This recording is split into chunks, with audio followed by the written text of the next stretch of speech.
नमस्कार, बहुत स्वागत है आपका। आप देख रहे हैं ग्रैंड धर्मा सन्मार्ग।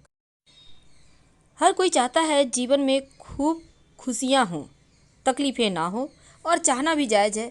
लेकिन माँ लक्ष्मी चंचला है, एक जगह ठहरती ही नहीं।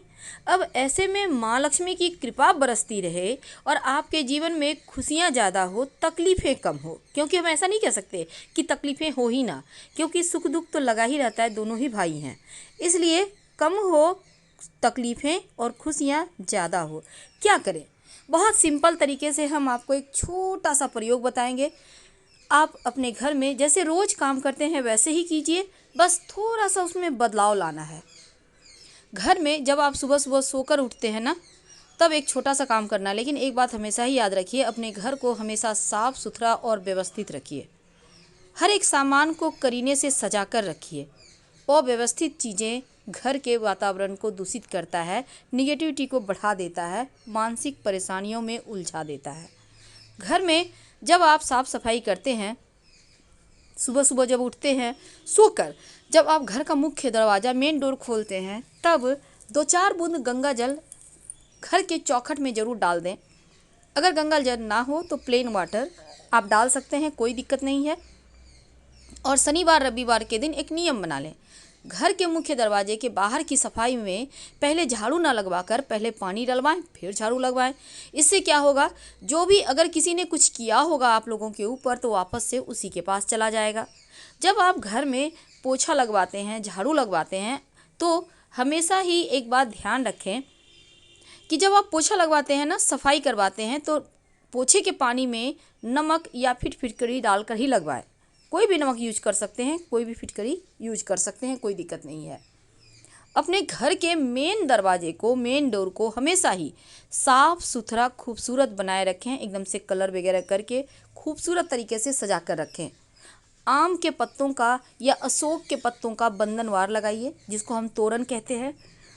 और ये तोरण अगर रविवार या सोमवार के दिन लगाया जाए तो अच्छा स्वास्थ्य देता है। अगर गुरुवार के दिन लगाया जाए तो धन की बरकत देता है। आप अपनी इच्छा अनुसार लगा सकते हैं। हर 8 दिन या 15 दिनों पर इसको चेंज करें, पुराना वाला कहीं साइड में डाल दें और नया लगा लें। घर के जब आप साफ सफाई कर लें, उसके बाद घर के मुख्य दरवाजे में अंदर की तरफ दाहिने तरफ, याद रखिए दाहिने हाथ के साइड, आप एक बर्तन में पानी जरूर रखिए। अगर संभव हो तो लाल गुलाब की 2-4 पंखुड़ी या गेंदे की पंखुड़ी डालकर रखें, या फिर सिर्फ पानी रखें और हर दिन इसको चेंज करें। पुराना वाला पानी पौधे में डाल दें और फ्रेश पानी फिर से रखें। हर रोज़ सुबह चेंज करें। ये आपके और आपके घर वालों को सुरक्षा कवच देगा। ये पानी तमाम परेशानियों को सोख लेगा।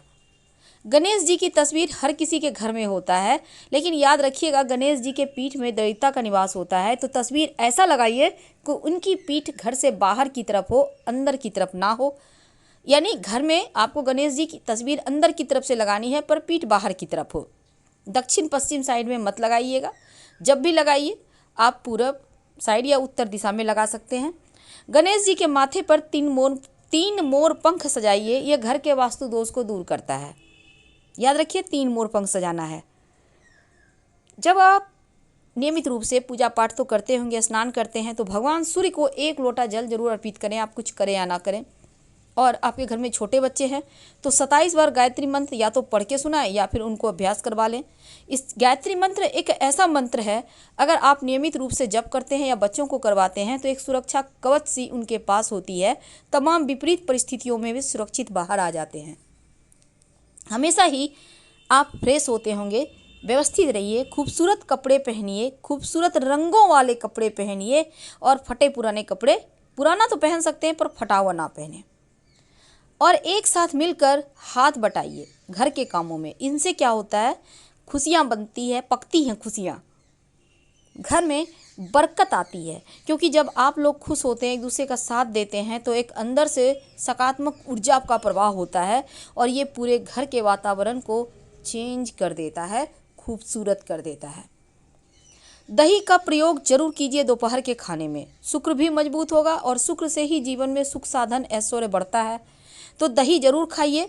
दिन में याद रखिए, रात में दही भूल कर भी ना खाएं और रात में दही किसी को भी ना दें, क्योंकि सीधे तौर पर आप लक्ष्मी को किसी और को दे देंगे। तो एक नियम बना लें कि रात में किसी को भी दही नहीं देना है, खाना जरूर है केसर या फिर हल्दी, आपके पास जो भी है। नियमित रूप से भगवान को तिलक करने के बाद खुद के माथे पर तिलक लगाएं, आपका भाग्योदय होगा, भाग्य को बल मिलेगा। कैसे लगाएंगे? पाउडर वाला हल्दी आप यूज कर सकते हैं या सूखा गांठ भी यूज कर सकते हैं, घिस के लगाइए।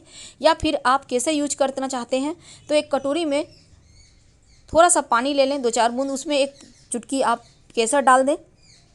अब उसमें उंगली को डिप करके भगवान को लगा कर फिर माथे पर तिलक कर लें। अगर वो सूख जाता है फिर से पानी डाल के उसको यूज कर सकते हैं, 10-15 दिन तक यूज हो जाएगा आराम से, उसको फेंकना नहीं है आपको बार बार। हल्दी का भी आप ऐसे ही यूज करें, कोई दिक्कत नहीं है।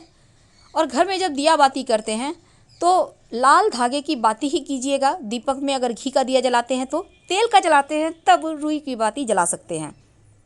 और घी के दिया हो या तेल का दिया हो, विशेष मनोकामनाओं की पूर्ति के लिए 2 लौंग डालकर ही जलाएं, हर मनोकामना पूर्ण होगी। अब एक छोटा सा प्रयोग, रात में सोने के पहले एक छोटा सा काम आपके भाग्योदय को, यानी कि भाग्योदय करता है, भाग्य को जगा देता है, सोई भी किस्मत को, रूठी हुई किस्मत को एक बार फिर से मना देता है।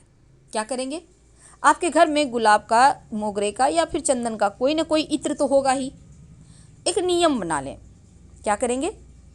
थोड़ा सा इत्र आपको लेना है, अपनी कलाई में लगाइए, दोनों कलाइयों को एक दूसरे से हल्का सा घिसिए। रात में यानी एक दूसरे से दोनों कलाई को हल्का सा टच कीजिए और फिर हल्का सा रगड़िए। ये जो आपने रगड़ा ना, ये प्रेम बढ़ाएगा, अच्छी नींद भी लाएगा। आप चाहें तो थोड़ा सा चंदन भी अपनी हथेली में बीच में गोल सा बना सकते हैं रात में सोने के पहले, मानसिक ठंडक मिलेगा। आप टेंशन से धीरे धीरे बाहर निकल आएंगे, क्योंकि इस दुनिया में टेंशन सबसे ज़्यादा है, व्यक्ति को कुछ हो या ना हो, है ना। तो आप चंदन लगाइए हल्का सा अपनी हथेली पे, चंदन पाउडर भी आता है, आप घिस के भी लगा सकते हैं। याद रखिए हथेली के बीचों बीच लगाना है, दाहिने हाथ में लगाइए, दोनों हाथ में लगाना चाहते हैं तो लगाइए, कोई दिक्कत नहीं है। और अपने जीवन काल में अपने हाथों से पीपल का या फिर बट का वृक्ष, बट का नहीं लेकिन पीपल का पौधा जरूर लगाइए। अगर आप वो नहीं लगाते हैं तो कोई बात नहीं, फलदार पौधे लगाएं, उसकी देखभाल करें। इससे क्या होता है ना, जीवन में कोई दोष आपको परेशान नहीं करता, बल्कि हर कदम पर भगवान की जो आशीर्वाद होता है, जो उनका साथ होता है, वो मिलता चला जाता है। आप फूलों का भी पौधे लगा सकते हैं। और जब कभी किसी के पास आप जाते हैं, होता है ना, लोग जाते हैं क्या लेके? मिठाइयाँ लेके, महंगे महंगे गिफ्ट लेके। कभी आप फूलों के पौधे गिफ्ट करके देखिए, प्रेम बढ़ेगा, रिश्ते मजबूत होंगे और इसके साथ ही सुकून भी मिलता है, टेंशन समाप्त होता है। तो अब कोशिश कीजिए कि फूलों के पौधे ही गिफ्ट करें, किसी को भी करना है तो। गाय को आप रोटियां जरूर खिलाइए अपने हाथों से कुछ। वैसे रोटियां में अगर कुछ, जैसे कि शनिवार का दिन है तो सरसों का तेल 1 बूंद लगा के खिलाएं। आप रविवार का दिन है तो गुड़ डाल के रोटी पर खिलाएं। अगर आपका पितृदोष परेशान करता है तो काला तिल गुड़ डालकर खिलाएं। कुत्ते को खिला सकते हैं आप रोटी। तो इससे क्या होता है ना, ये जो आपने ग्रास दिया ना किसी को खाने के लिए, किसी जीव को आपने जब भोजन कराते हैं आप, तो अपने आप के आपके सारे दोष मिट जाते हैं। एक बात हमेशा याद रखिए, कर्ज वैसे तो लोग देते लेते रहते हैं, लेकिन बहुत संभल के, खासकर शाम के समय किसी को पैसा उधार ना दे। और अगर आप कर्ज किसी को देते हैं तो अच्छे रिश्ते भी समाप्त हो जाते हैं। तो बहुत सोच समझ कर किसी को कर्ज दीजिए। और सूद ब्याज पे अगर पैसे लगाते हैं, आपका पैसा है तो कोई बात नहीं, नहीं तो यहाँ पर कभी कभी परेशानियाँ भी आती है अगर आपको सूट ना करे तो, क्योंकि यहाँ पर सूद ब्याज का संबंध राहु केतु से भी होता है। तो ऐसे में थोड़ा ध्यान रखिएगा। तो माँ लक्ष्मी को प्रसन्न करने के लिए सिंपल तरीके से आप उपाय करें। सुबह जब उठते हैं तो अपनी हथेलियों का दर्शन कर सकते हैं, क्योंकि हथेलियों में ही तो सब कुछ है, सब कुछ है जो आप चाहते हैं, जो आप पूरे जो जग में ढूंढ रहे हैं, वो आपकी हथेलियों में छिपा है।